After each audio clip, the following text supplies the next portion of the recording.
আমার বড় মামি আর এই যে আমার বোনের বাড়িতে, অ্যাকচুয়ালি বোনের বাড়িতে বেলঘড়িয়াতে এসেছি। এই যে এই মানুষ এদিকে তাকা, এই হচ্ছে আমার বোনের বর মানুষ, আর ওর বাড়ি হচ্ছে মেদিনীপুর। আর মেদিনীপুর থেকে ও কি এনেছে সেটা তোমাদের দেখাই।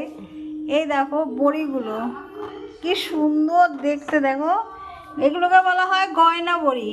এমনি বড়িও আছে নিচে এমনি বড়িও রয়েছে। এই দেখো গয়না বড়ি, গাছের বেগুন, মেদিনীপুর থেকে এগুলো এসছে। দেখো পুরো গাছের জিনিস এগুলো, মানে গাছের জিনিস আর নিজের হাতে করা জিনিস, এই দুটো মানে এত অস্বাভাবিক ভালো লাগছে দেখতে। এটাকে বাড়িতে নিয়ে যাব, নিয়ে এবার ভেজে এটাকে খাওয়া হবে।